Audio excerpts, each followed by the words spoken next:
Here's part 6 of the fictional story. Channing Tatum erupts on Jimmy Fallon's show after heated clash. About 1,000 words long, focusing on how the incident shaped their lives and the entertainment industry a year later. Part 6. 1 year later, the ripple effect. A year had passed since that unforgettable night when Channing Tatum walked off Jimmy Fallon's stage, and yet the moment still echoed across the entertainment industry. What had once been a viral controversy had matured into a kind of legend, a rare instance where vulnerability and reconciliation outshined scandal. In the months that followed, the late-night landscape began to subtly shift. Other hosts, inspired by Fallon's humility and Tatum's openness, started to adopt a more authentic approach to their interviews. Gone were the days of endless teasing and surface-level chatter. Viewers, it turned out, wanted something more real. "You can feel it," said media analyst Carla Jennings in a Hollywood Reporter interview. The Fallon-Tatum incident marked a turning point. Audiences realized that even celebrities get tired of being the punchline. The best talk shows now are the ones that make people feel seen, not mocked. A softer Fallon. Inside NBC, producers noticed the difference immediately.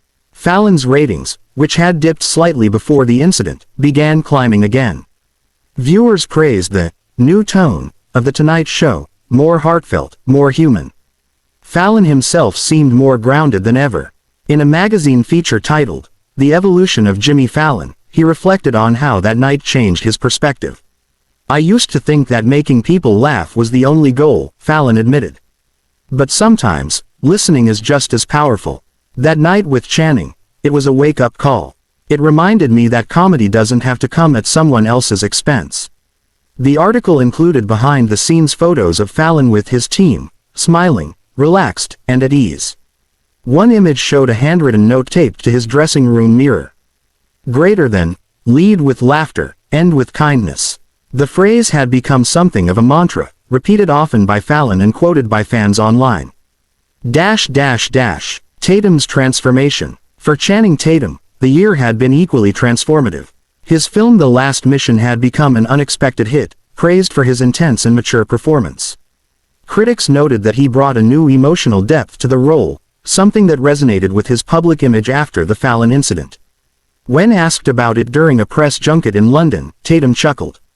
"You know, maybe I should thank Jimmy. That night reminded people I'm more than just abs and dance moves." He paused, then added more seriously, "It also reminded me to be patient, with others and with myself. We all carry baggage. Sometimes it slips out at the worst possible moment. But that doesn't define you."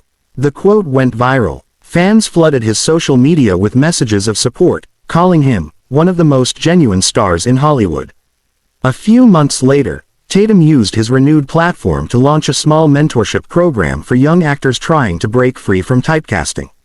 Called Beyond the Role, the initiative helped performers navigate the pressures of Hollywood with an emphasis on authenticity and mental well-being. "Everyone deserves a chance to grow past their first impression," he said at the launch event. "I know that better than anyone." The reunion that broke the internet. To celebrate the anniversary of their reconciliation, Fallon invited Tatum back once more, but this time, it was billed as something special, the one-year reunion episode. The promotional clips alone drew massive attention. The teaser showed Fallon and Tatum sitting side by side, mock interviewing each other about how to survive a viral meltdown. When the full episode aired, the chemistry between them was undeniable. Fallon opened with, "All right, let's talk about it, again. Do you remember the look on my face when you walked off that night?" Tatum laughed. "You mean when your soul left your body?" "Yeah, I remember." The audience howled with laughter. Fallon wiped a tear from his eye. "Man, I've never been so scared and entertained at the same time." The segment soon turned into a candid discussion about forgiveness, pressure, and fame. Both men spoke openly about the lessons they had learned, not just about show business, but about humility and friendship. "Sometimes," Tatum said, "it takes a bad moment to remind you of who you really are." Fallon nodded. "And sometimes, it takes that same moment to show you who your real friends are." Their words drew applause, and the clip became one of the most shared videos of the year, topping trending lists across multiple platforms. Changing the industry. The ripple effects went beyond just Fallon and Tatum. Other hosts, like Stephen Colbert, Jimmy Kimmel, and even British presenter Graham Norton, began incorporating more personal, respectful tones in their interviews. Late-night segments that once focused on awkward gags or pranks now included deeper discussions about creativity, pressure, and personal growth. Viewers noticed and appreciated the change. "It's like they all took notes from that night," one entertainment blogger wrote. Fallon and Tatum accidentally reset the tone for celebrity interviews. Even network executives started emphasizing authenticity in their programming. "People are tired of plastic perfection," one NBC insider said. "They want to see the cracks, the human side. That's what connects. The last laugh." By the end of the year, The Tonight Show aired a special montage called Real Moments in Late Night. The compilation featured unguarded clips from various episodes, laughter, tears, confessions, and, of course, that infamous night with Tatum. Fallon introduced the montage with a simple message. Greater than, "If there's one thing I've learned in the past year, it's that being real isn't risky, it's necessary." As the video played, footage of Tatum's walk-off faded into a shot of the two of them hugging during their reunion. The audience gave a standing ovation.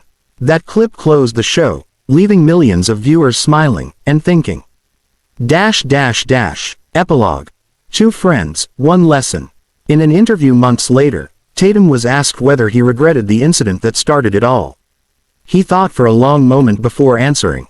"You know, I don't," he said softly. "It was messy, sure. But sometimes the mess teaches you more than the success ever could." He smiled. "If walking off that stage made me a better person, and made Jimmy a better host, then maybe it was meant to happen." Fallon, in his usual playful tone, responded during his own monologue a week later. He says he doesn't regret walking off. "I don't regret apologizing, so, I guess we're even. Now if only I could stop people from asking me to recreate it." The audience laughed, and Fallon winked at the camera. "Don't worry, folks, I think we've both learned to keep the drama off the stage." And with that, what began as a fiery misunderstanding had transformed into a story of growth, friendship, and redemption. Proof that even in Hollywood, where moments are fleeting and fame fickle, a little humility can last forever. Would you like me to continue with part 7, around 1,000 words, focusing on how the event becomes a pop culture legend and inspires a documentary or biopic-style project?